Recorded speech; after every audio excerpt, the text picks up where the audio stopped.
I paid the $20 for ChatGPT Plus. It's been good. I like it. It's getting better. Well, you better make friends with it because it's coming for you. Wanna make that paper, wanna make that dough. This is the affiliate marketing show. Wanna make that paper, wanna make that dough. What's up, everyone? This is Josh coming to you with another episode of the Affiliate Marketing Show. Please be sure to like, follow, and subscribe to stay up to date on all the latest affiliate news, trends, and tips. Once again, Josh from OfferVault here. If you're not hip to OfferVault.com, we are the industry's number one-stop shop for all things affiliate marketing. We also have Adam Young, the CEO and founder of Ringba, the best pay-per-call tracking platform in the space. We have the industry heartthrob, once again, Harrison Gevirtz, as well as a very, very special guest, Andy Wullmer. He is the captain as well as the CMO of TrafficPartner, but better known as the traffic captain himself. Andy, what's going on? Thanks so much for coming on the show. Well, thanks for having me, Josh. I'm right now back from my vacation. I was 2 weeks in Mexico doing some scuba diving. And since January, I have a new startup running, Creator Traffic. So I'm in the OnlyFans area right now, driving traffic to this area. So that's what happened this year. Yeah, I think we're going to touch a little bit on all of that and then some. But I'm just curious, Adam and Harrison, do you guys know Andy? Like, have you guys met at the conferences, or is this kind of your first interaction and opportunity to get to know him a little better? Well, I certainly have run into Andy at trade shows. There's no doubt about it. He goes to all of them. I think he was even at Internext 15 years ago when I went. I even remember it. I was basically a child. I could barely get into the show, and I remember his face. Yeah, old school. My first show was 99 AVN. Harrison, I was 7 years old. Very nice. Yeah.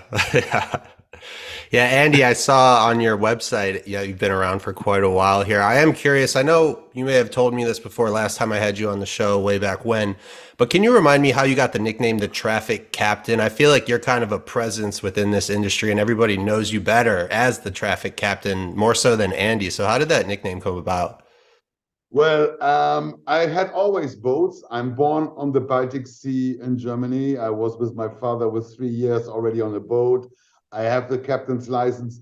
Then later, when I was in my 20s, I had a hotel and a boat service in Venezuela. So I had a boat there. I'm a scuba diver. I'm a swimmer. I'm a snorkeler. I'm a water skier. So all my things are always with boats. And then when I came to the industry, you know, how many Andys are there? So first, my original name in German is Andreas. So, but only my mother calls me like that. And then Andy. There were too many Andys.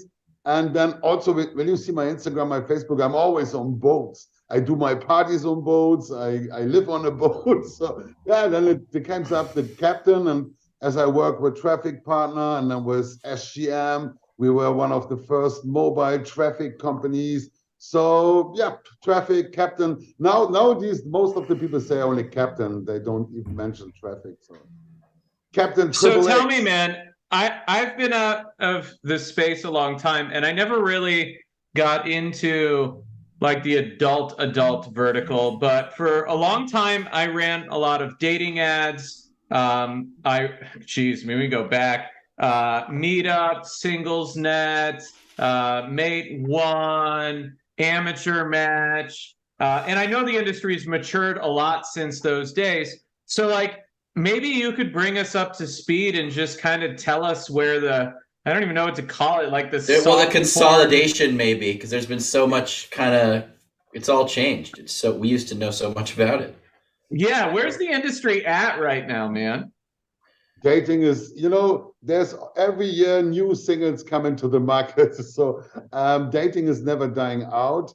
And it goes a little bit more in niche dating. So, and we with TrafficPartner, we have, of course, the sex dating, we have the casual dating, and we have the mainstream dating. Even we have some apps now in Google Play and iTunes. So we try to first to have from, let's say, one night stand to management. And then the other part is the countries, specialized on countries. We do dating in 50 different countries. And so, all the names you mentioned, these are all the big US dating companies, and they all do the same. And of course, there was a big fight for the traffic. The prices went up. And also the new generation, they prefer Tinder, swipe, swipe, swipe. And another thing is, what we are lucky, we have some of our products, the people pay per message. And then imagine with the COVID pandemic, it's like using your Facebook, and for every message or your messenger, whatever, you pay for every message. So for us, it's more geodiversity, so to go more countries, then also to split it more into niches like MILF dating, teeny or young girls dating, fetish dating. Even I got an offer from a scuba diver dating app. So go more in the niche. Wow. Wait. Did you just say scuba diver dating? How many members are you gonna get? Like 37? I mean, it seems very niche. There's a lot of scuba divers, but well, you can only register if you're a female, and the only eligible male is Andy on the app. That's well, this app is not. This app is not for us. I got it. Of course, my Facebook profile is targeted on the scuba diving, so I saw an ad. This product is not from us, but in general, it's on a niche. There's 6 million scuba divers in the world, and let's say the half of them are singles, and they always look. You cannot go scuba diving alone. You need a buddy. So I think these guys had a great idea for a niche. And that's what we do. Of course, our niches are a little bit bigger, like MILF dating is running very good, or BSDM dating, stuff like this. I was actually going to ask, Harrison, do you still have your MILF dating account? I'm actually signed up as a MILF. Yes, of course. No, I think you're a DILF, a DILF. Yeah. Andy, can you check real quick and see how many of the niches Harrison is registered in? I'd like to know. Terrible.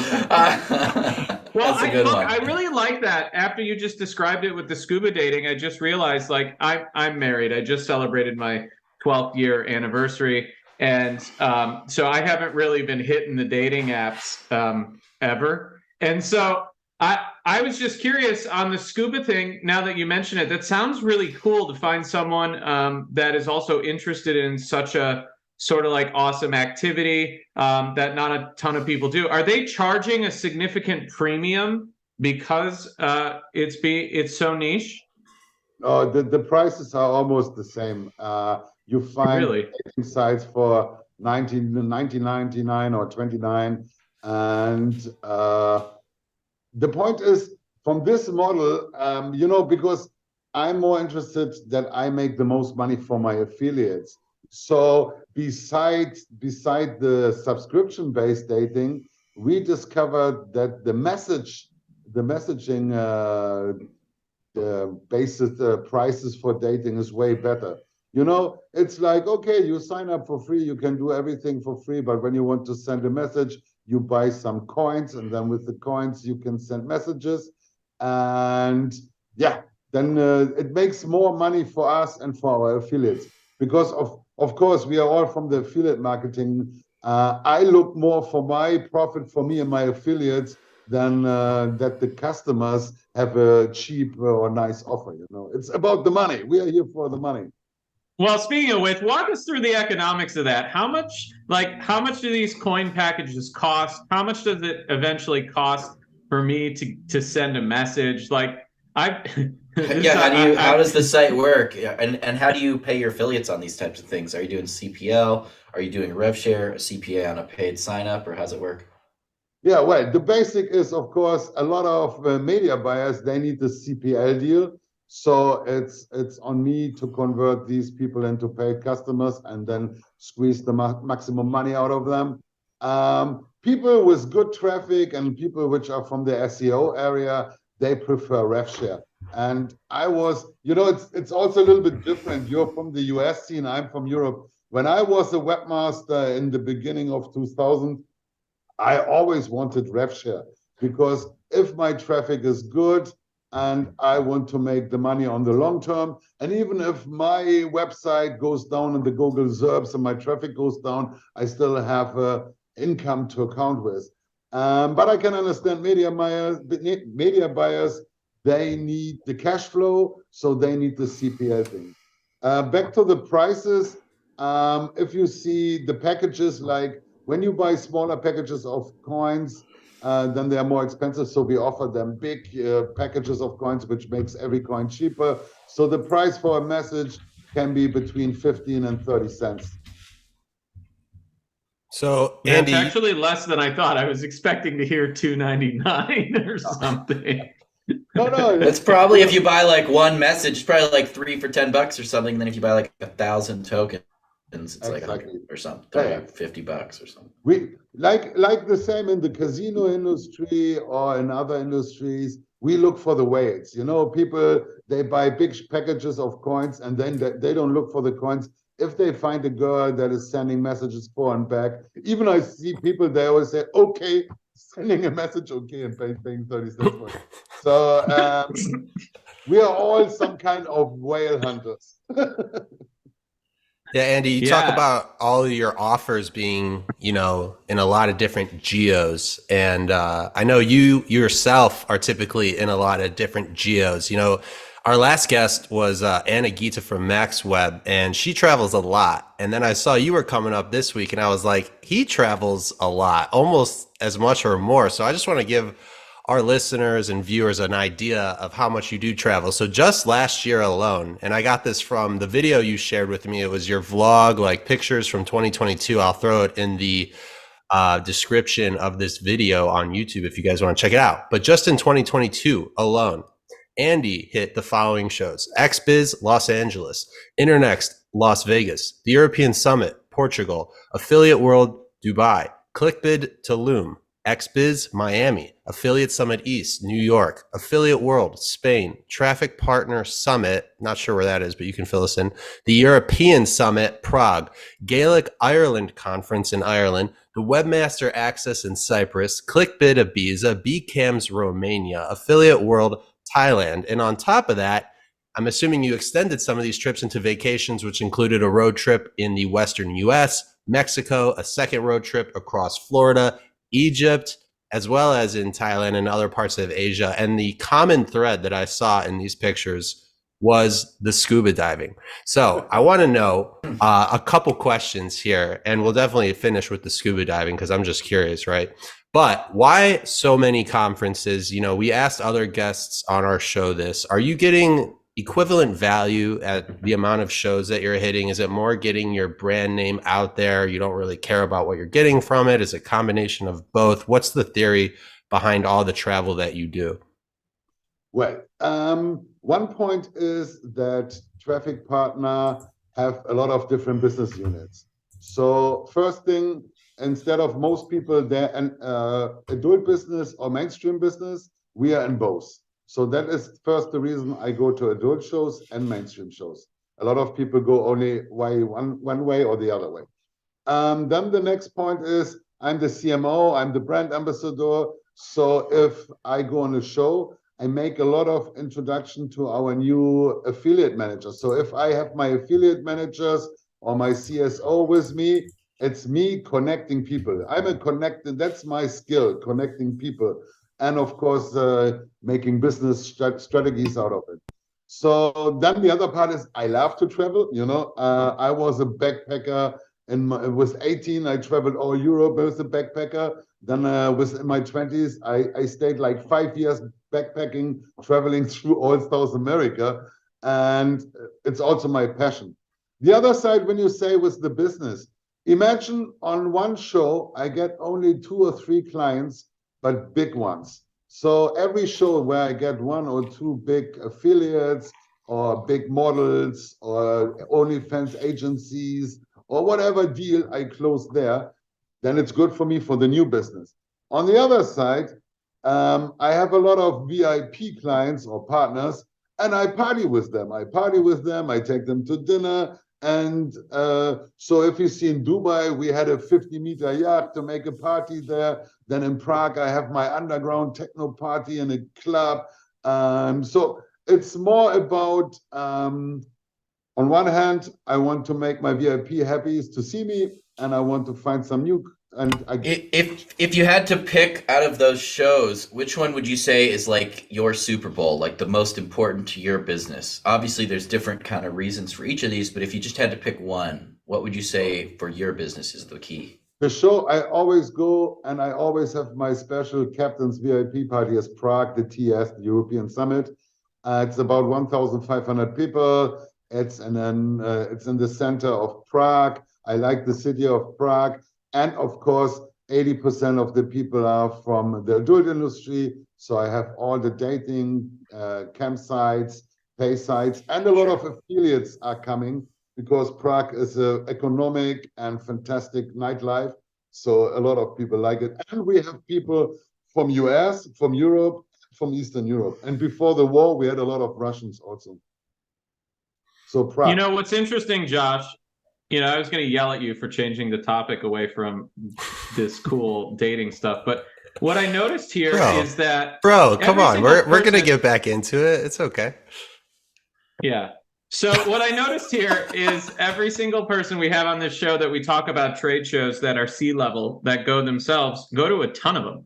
And they continue to go to a ton of them. And we beat this like a dead horse with a stick. But I think it's kind of an incredible trend because I was on a Zoom call the other day that was like a mastermind, and someone was complaining they weren't really having the success they were hoping to get. And I had never seen that person at a trade show. And then there's people like Andy, who I don't think I've ever really spoken to at a trade show, but I know who he is. Like, I know his brand. I've seen him there for years, all over the world, right? And just understanding, like, I'm not in your space, Andy, but if I were, you and I would have talked numerous times, probably done a ton of biz together. And just showing up is half the battle. And I always respect, and I want to give you respect, Andy, C-level executives that get on the plane and go shake their customers' hands and support the industry that they're in. This is something that's super important to me. I know it's super important to Harrison. And so I want to give you some kudos for just putting in the effort for over a decade, just like fucking bringing it for your customers, because that is the racking reason up those miles. Yeah, dude, that's the reason you're successful, is you're willing to go out there and do the work. And so that's super awesome. Back to the dating stuff. Hold on. I'm going to turn this ship back to where we want it to go. Okay. No pun intended. No pun intended. Captain, I need to know. Tell me about the countries that are the best for your types of offers. Where are you seeing emerging opportunities for affiliates? What countries are on the come up? And does that also apply to OnlyFans? I'm interested in how the international market and OnlyFans is going. And so if you could provide some specific color as to, like, geographically what's going on in your space, I'd really love to learn about that. Yeah, that's a good thing. I remember when I was with Sexus Mobile, our mobile product, like 10 years ago, and I did panels and webinars in US, and there was the US audience, and I asked them, how many people do you think live in Indonesia? And then the most Americans say, like, oh, 10 million, 20 million. No, it's 280 million. It's more than in US, or same like size like US. So for people in We're US, 430, sir. Maybe okay. 440. 10 years ago. Proud. He's proud. Yeah. They have a lot of sex there. Because of my dating app, the population of Indonesia is growing. Yeah. I'm sorry, Adam. We're 330. I just had to check this. Yeah. So I say 280. So the 50 millions come in the last 10 years for sure. So whatever. The point is that Americans always, or not everybody in America, you can have to talk generally, but a lot of people don't see abroad because it's also US is a big market. So if you're good in US and you're concentrated on the US, you don't need the rest of the world. So when I started that, I said, okay, I don't want to go to US and jump into the fight between 50 big companies. I take the rest of the world. So of course, I'm from Germany, so my first country was always Germany. Then I take Europe. There's a lot of potential countries like this Nordic countries, the small population but high money. Then I have Switzerland, Austria, wonderful. Then even in countries where you think, oh, they are so romantic, like Spain or Italy, they also need dating because in our new society, it's not the same like 20 years ago. When I was young, I went to a bar, I pick up a girl, and damn, I never had an app to make dating. And then there's also the new economies and countries. Like if you see in Mexico, there's a huge population of people. yeah. Put America, make America great again. Wait, Adam, you have to say something so people can see you. I don't know what you're talking about. yeah. So in the end, there it is. Okay, cool. Sorry, Andy. We're very proud to be Americans, as the song We're a very says. patriotic group here, as you can see. I just checked, by the way, Google is wrong. It's like 430 million people. Really? Fuck. I'm sorry, continue. I'm sorry. Well, anymore, even I was right, more than US. So whatever. The point is, if you're an affiliate, don't think only in the US market. The world is big, and especially the big change with mobile phones. The penetration of mobile phones is everywhere. I can understand, like 10 years ago, mobile traffic was like 5 or 10%, and most of the people in these countries had no landline. But now the world, everybody have a mobile phone, so you can reach them. And the economic in countries like Brazil, Mexico, India, even, you know, we were always talking, oh, Indian traffic is shit.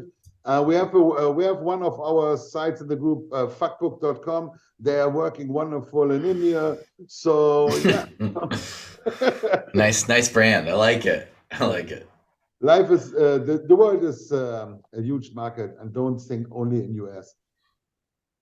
Andy, let's talk about. Oh, go ahead. Yeah, Adam. let's go to the OnlyFans. Are you seeing? First of all, tell us about that business, and then I want to know if you're seeing penetration into other countries that aren't the United States. Well, yeah, OnlyFans. You know, I'm a little bit jealous about the success of OnlyFans because we have the same product in Germany since 15 years.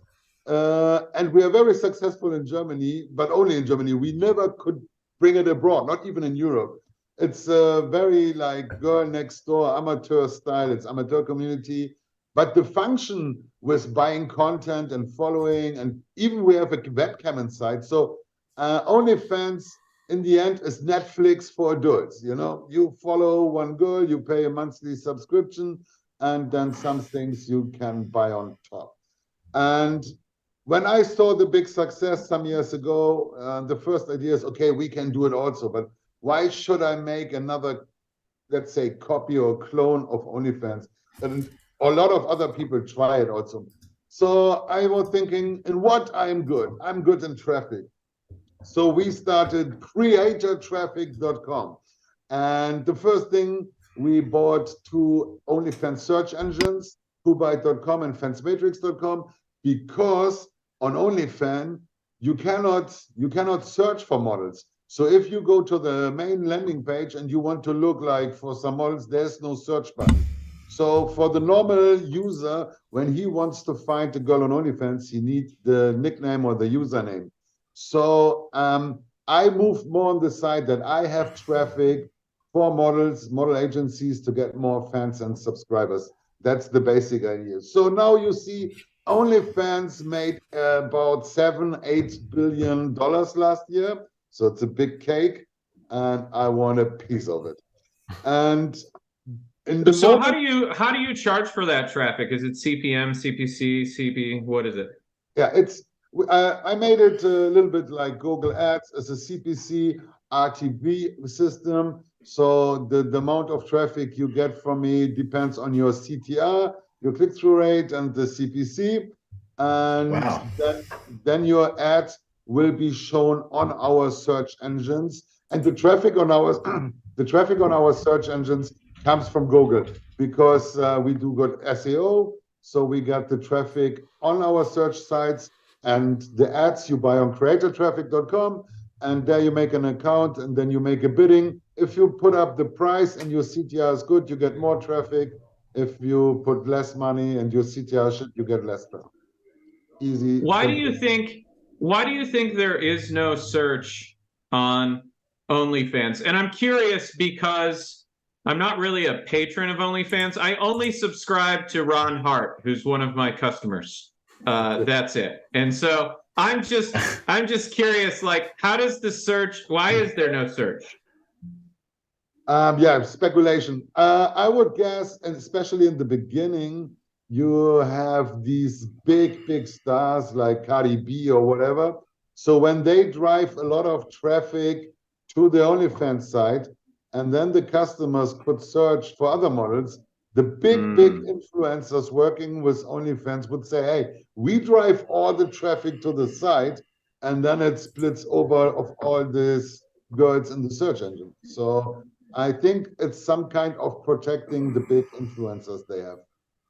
So do you have a general idea of how your traffic converts? Like, for instance, how much? I understand that you're running an RTB with a cost per click model. And actually, let me dive into that and just explain that to the users real quick. So, and correct me if I'm wrong here, Andy, but what he means by that is you're effectively competitively bidding for the traffic based on your advertisement and how many people click on it. So even though you may bid higher per click, if people don't click on your ad, there's an algorithm that converts all of those clicks into an effective CPM. So how much money creator traffic is making per 1,000 impressions. And so if you have a really high click-through rate, then you're going to get a lot more of the traffic a lot more cheaply than some of your competitors, even though you're bidding less just because you're writing better ad copy. Did I get that right, Andy? Yes, that's how RTB works. All right, awesome. 10 points. I'm not that far out of the game. All right, so and the reason Andy does it this way is because two reasons, if I had to guess. One, it makes them the most money, and two, it provides the best ads to the consumers, and so they have a better user experience. It's a win-win, and that's why Google does it that way as well. And so tell me, do you have any metrics on how much a creator would pay per subscriber? Like, do you have any idea of how that backs out for the creators? Are they able to see like real ROI and track it, or is it kind of a guessing game? Well, so like in every business model, you have different. We have some models, individual models, they buy like a $299 package and they put only the OnlyFans link, no tracking. But most of our clients are, of course, agencies. And some of the agencies, they use the OnlyFans tracking tool they offer on their website. So they have some tracking. Most of the agencies which are working professionals, they say it's very incorrect. So they have some data, but it's not 100% true. Then there are some companies, they have better tracking software. So there's already an economic about the tracking of traffic around it, because besides traffic from us, there's a lot of promo offers you can buy in Telegram groups like GGs and stuff like this. And so there's different tracking software you can use. And we started this project in the end of December. So I have now more or less a little bit more than 3 months. The feedback I get from agencies, the first good sign is everybody who bought in January, it's still buying. Then the CPC from 30 cents went already up to 40 cents in the middle, in the average. So that's also a good sign.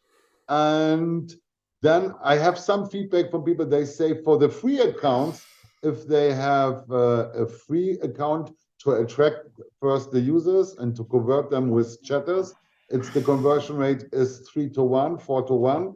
So that means with a span of about $1 something, you get one new free user. And then, of course, it's in the hand of the studios with their chatter or with the model to convert the free one and the paid one. And with some people, they send directly to paid accounts. They told me it's X3, X4. Their ROI, it's X3 or X4. So it looks. Do you have agencies buying only in the U.S. or are they targeting other countries or non-English too? I'm curious. In the moment, we only have this package buy all or nothing. So there's no keyword filtering and no country filtering. But that's Wow. the next step we will implement. But you know, you guys, you're all sales guys. You know how it is with development.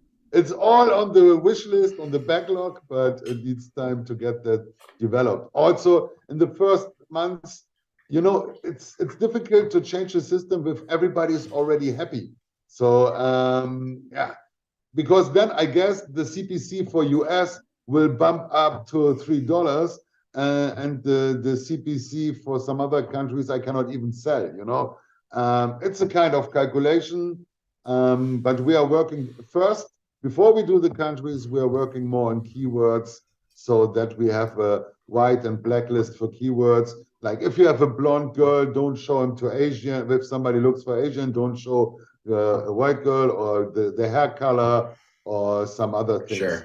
That's more important than the country.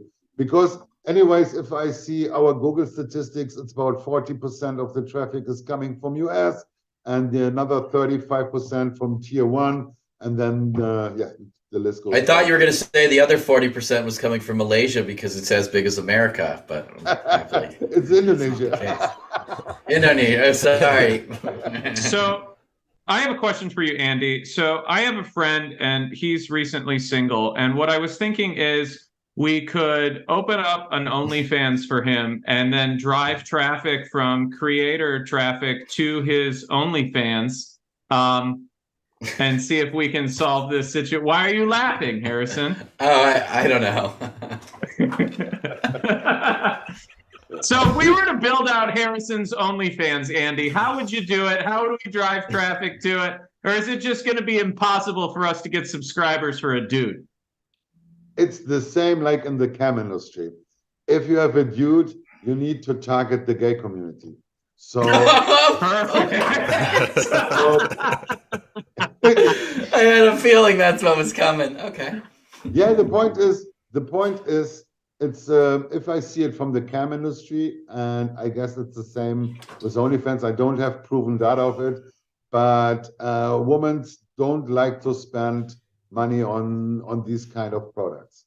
So in the cam industry, I worked many years with cam models around the world, and if it's a guy, his clients are mostly gay. And so even if the cam model, male cam model is not gay, but his clients will be gay. So I think the same we would have for OnlyFans. So we don't get women to sign up for Harrison for $9.99. Sorry. I'll Andy, keep swiping. The dream is dying out. Forgive me if you mentioned this, Andy, but you talked about how agencies are buying, but are the models themselves also buying traffic for these offers or to direct traffic to their own pages? And can you explain how that works? Yes. In the end, it's the same system as CPC. But, you know, most of the models, when I talk to them, CPC, CTR, RTB, they shut down. But we offer them an easy step in. We make packages, so she can buy a package for like $300 or $500. We convert this traffic into a CPC offer, so she get the same traffic, the same stats. But of course, she will not work so much on the CTR and the CPC. For her, it's more, we put her somewhere in the middle, like this, the sausage in the sandwich. What percentage of your advertisers are direct creators versus agencies? You made it sound like the majority are agencies. Yeah. 80% agencies, 20% individual models. And these models are models, they make over 5, 8, 10, 20 Ks a month.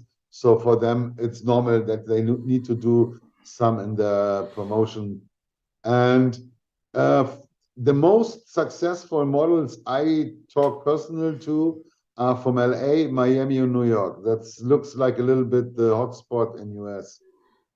So I want to touch on the money that you just brought up. I came across an article that talks about some of these OnlyFans models. You know, I'm sure this is the ceiling, but like Black China making 20 million per year. And then you scroll down the list and you have other celebrities like Cardi B, 10 million a year, Tyga, 7 million a year, so on and so on. So I'm assuming that's like the top echelon of earners. But what does the average model on OnlyFans? I mean, I'm assuming they can make six figures easy, right? I mean, would that be like the basement? Like, Yeah, how much can Harrison make his first year? Why? When you buy a lot of traffic from creator traffic, he will be a millionaire for sure. He will. So we'll spend 2 million on traffic and he'll make $1 million back. Yes. And then we'll just make it up with volume. We'll make it up with volume. And then LTV, you know. And for the other $1 million profit I made, I will make a nice party in Miami on my boat. so, but in all seriousness, Andy, like from your experience talking to the models, like what's like a realistic average that not a celebrity makes on OnlyFans? I'm sure it has to do with their following and the amount of subscribers and what they're offering through their page. But what are you typically seeing from just the average model? I don't mean to put it that way, but you know what I mean. Of course, I know what you mean. But it's also a wide mix of different success stories. Of course, imagine models which started 3 years ago. It was way more easy to get fans and subscribers. Probably due to the pandemic, right? Exactly, pandemic, and also competition was low. Now I don't know how much they have, like 120 million models or whatever worldwide. Wow. And then you see also, of course, when you have models from countries with a lower economy, they offer their subscription for $4.99, and so there's more competition. That's the first thing. So models which started, the early adopters, like in every business, early adopters are way more successful than if you start right now. It's more difficult. I don't say that you don't get success, but it's more difficult. The other thing is language. In this case, Native Americans have better chances because when it comes to the chatting, which makes free users to pay users or make pay users that they buy more POV stuff or special videos. So the language, the sex slang, you know, even I can talk more or less English, but if I would be a chatter for OnlyFans models, when it comes to all the sexual slang that you have in different cities, you know, New Orleans, New York, Chicago, there's so many different expressions for sex. And English as a native language is definitely helpful with US clients. Then the other thing is your content. If your content is hitting a niche where people are willing to spend more money, especially all these kind of fetishes out there, then of course, when your clients, because the subscription is only one way to make an income. But imagine there is a whale and you say, okay, I pay you $2,000 if you make me a XXX video. So this is another way, niches, native language, early adopter. And then the other part is marketing. So some girls are very good to make their Instagram, TikTok, especially TikTok, and also their Twitter accounts, like a catching pool to get people to their OnlyFans. I know also a lot of models, they use Tinder to get people to their OnlyFans account.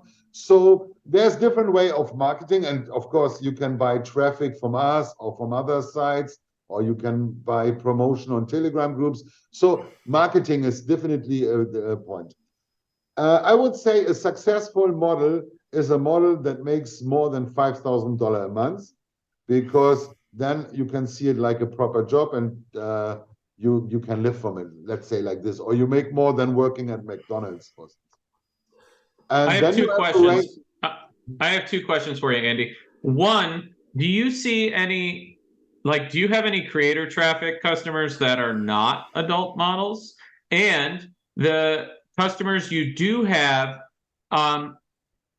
you know, I'm an old school media buyer, so I'm sitting over here thinking, like, what are the hooks? Like, how do you differentiate yourself in ad copy for creator traffic? Like, what are some of the successful customers you have without like outing them? Like, how are they thinking about their ad copy and their hooks and stuff?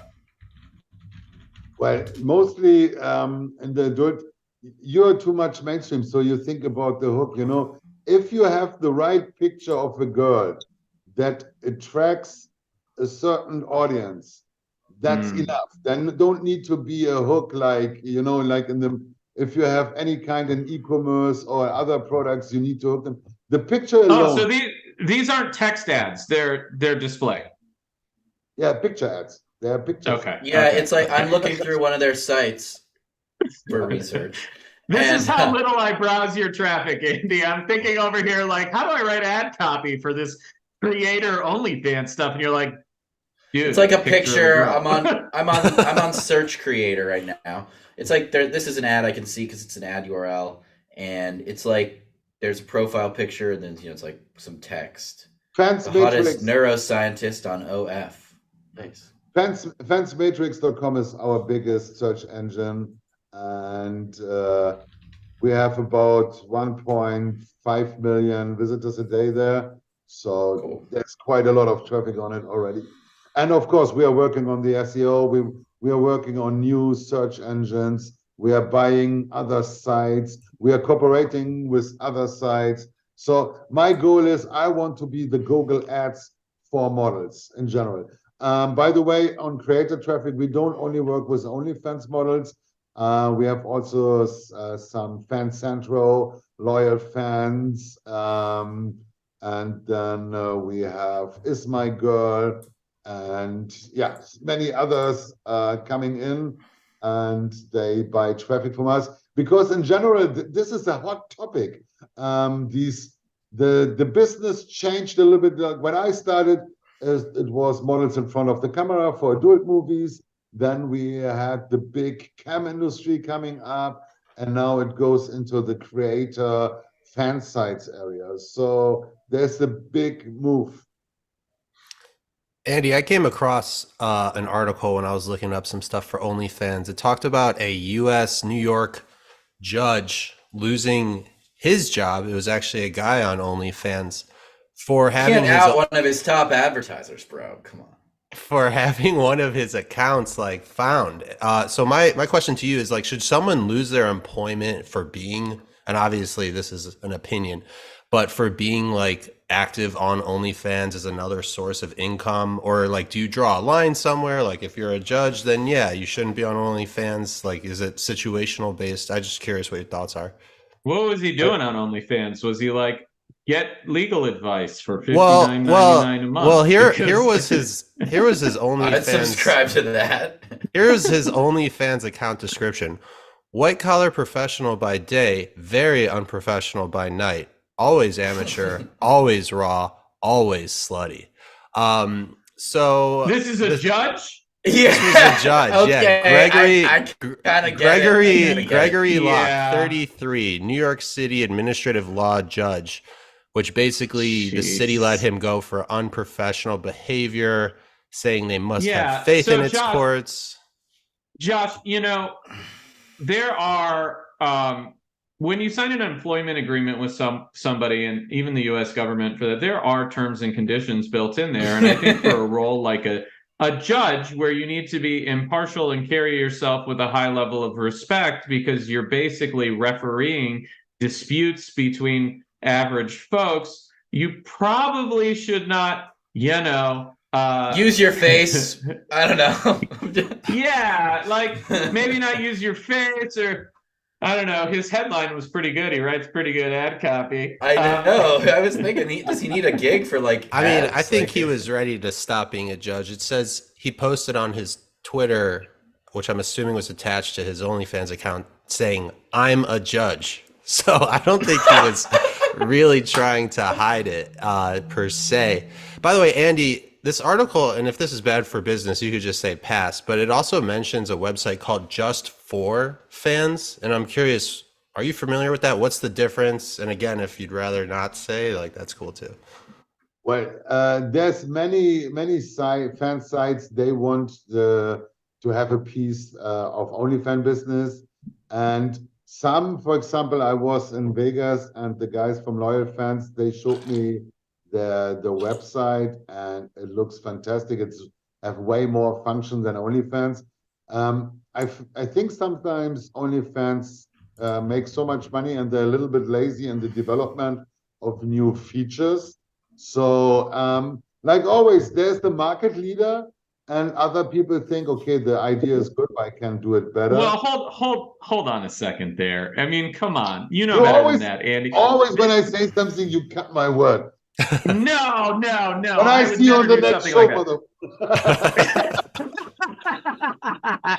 All right, look, come on, you guys run really high volumes of traffic through your systems, and OnlyFans has grown so astronomically fast that they definitely are putting out new features, just not for the girls, man. Could you only imagine the infrastructure project that thing has to run to manage all that traffic? So I think their competitors have just a much easier time building software and features, because if you look at OnlyFans, holy shit, is that an engineering challenge from all the traffic and data. I mean, they're probably talking about many petabytes of content a day or a week, or just absolute insanity. Yeah, of course, they have other things to do, but it's also, if you make $8 billion in sales and 20% is for you, you could hire a little bit more developers. But it's not my project. I only say there's OnlyFans, and a lot of other sites see the success, and they think they can do a better version of it by more function for models and for users. So then you have this, I don't remember the site you mentioned, and then there's Loyal Fans, and there's Fansly, Is My Girl, Fans. Also, to your Hey, no to the cutting off, captains- Andy. No cutting off Andy. He's gonna Yeah, like this. wait. To the captain's defense, I know someone involved in this business, and they told me that their customer service at OnlyFans is virtually non-existent. So I'm assuming they're just taking most of this to margin instead of developing shit. Yeah, I think so too. But But getting paid. hey, the owners, when they say, okay, let me make 1.2 billion profit a year, I run this 5 years and then I'm done, you know. Andy, I'm just curious. You talked about how some of these other sites have better features than OnlyFans. So, like, what are some of the better features? One is, for example, the affiliate marketing. Because right now, if you cannot really make good money with OnlyFans, and other platforms, they offer the market for affiliates for better commissions, even for the models. If models bring other models, they can make a commission. So some part is this. Then, of course, the live cam features. I'm still missing in OnlyFans a live cam feature. And then the other part is that you have better support, especially if somebody in OnlyFans close your account, it's mostly impossible to get it back. So and imagine you're a model, you work 1 year to make your account, and then you make perhaps, even if you make a mistake, and they close down your account, like it's closing your business, and they not even respond to you. I feel this is incorrect, you know. Even if somebody makes a mistake, he should at least get a report from a customer service, and then, yeah, get it back, or have to pay a penalty, or be blocked for a time. But OnlyFans, if you lose your account with OnlyFans, I guess you will never get it back if you don't have a special connection with them. So there's definitely some things coming up.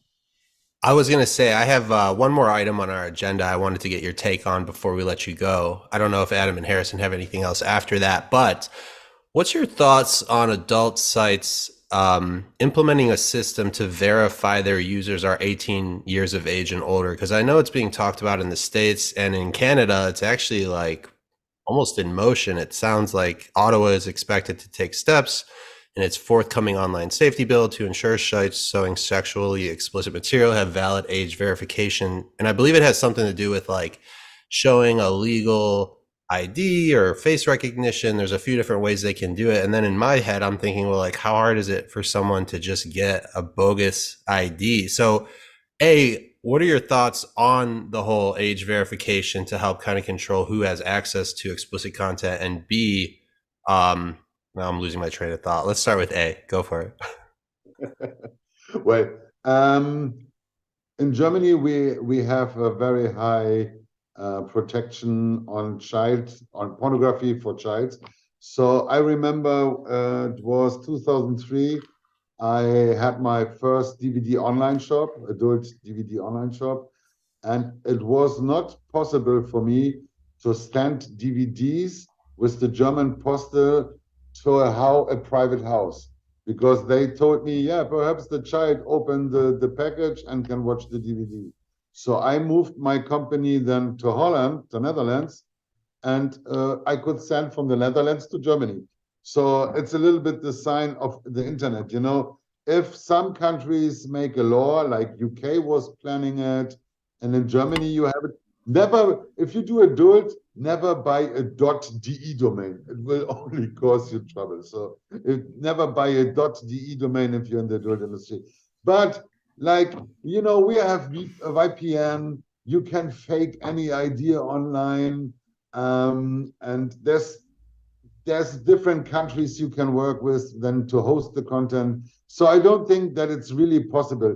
For me as a father, especially when you have children under 14, you know, if you have children, you as a father or mother, you are your child protection. You know, don't let your child in the living room, in this room with a computer in full access. You can install on his computer a safe nanny software or whatever, you know. It's the protection of your child is in the hand of their parents, not of somebody who controls the internet. So you don't think there's any way that we'll ever regulate access to these sites, like from a technological perspective? Of course they can try it, but there's always a way around. And you know, especially when you're 15 or 16 years old, these guys, they know everything in the internet. And then they ask ChatGPT, how can I break into this adult site? And ChatGPT will give them the answer. I was going to say, if you use Net Nanny, don't set the admin password to password, because that's what my parents did, and I disabled it when I was 12. Of course. Josh, I think no matter what happens, some countries will try and regulate this. But the reality is, anytime you regulate an industry like this, it just simply moves jurisdictions to somewhere else that will tolerate the activities. And then you can't really block it over the internet, at least not in the United States. I also don't see the... If you're going to chime in, Harrison, you can't just stop. Yeah. No, I was just saying, so I also see, So I see a benefit to this for the sites too, because if they do this, they're going to lose some traffic, but then they're going to be able to charge way more for advertising because they'll have way more information on the verified users. So yes, they're going to take a hit because people are going to have to get verified or buy some sort of like authorization code or something to get access to like a tube site. But then again, those tube sites make money by selling CPM traffic. I've bought that traffic before, not to promote my OnlyFans. It's not great.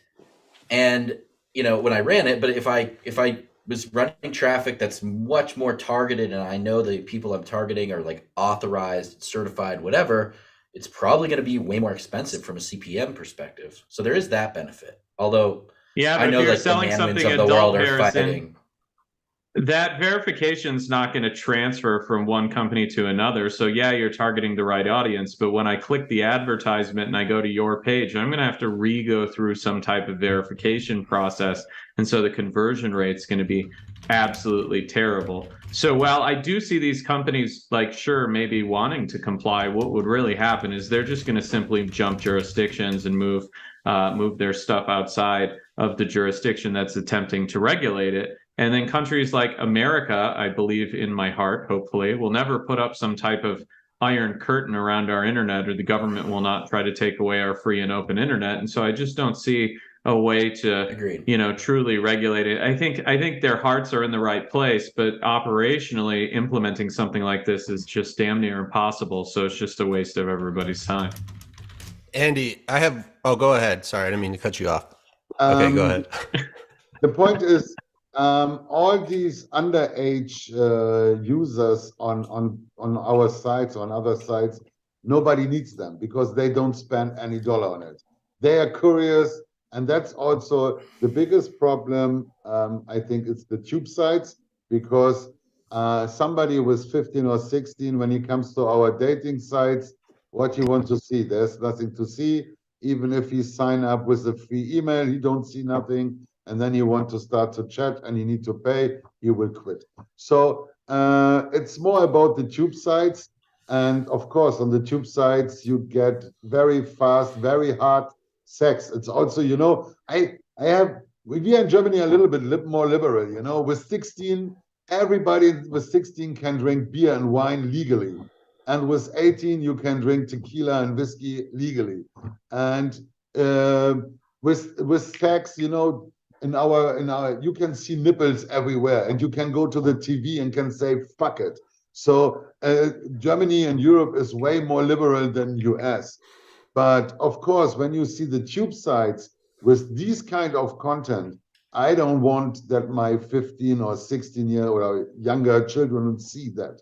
So again, it's in the hand of the parents. It's, I don't go in the forest and then a wolf attacks my children and I say, hey, the government didn't protect my child from the wolf, Yeah, you mentioned AI, and that's another topic we've been beating like a dead horse. So I'm going to put a different spin on it. One more quick question for you. I feel like AI has kind of had a little bit of a harmful effect in the adult industry with the topic of deep fake porn, where basically someone's face is being added to someone else's body in an adult video, and then they're like, that's not me. But I'm curious, as a guy in that industry, what are your thoughts on that? And have you ever seen any of these articles where people are like popping up in pornos or sex tapes that they actually weren't involved in? Well, now it's the beginning with some celebrities, and it's more fun for me. It's more funny, and of course, business-wise, I wouldn't touch this because, especially in US, lawyers like to sue people.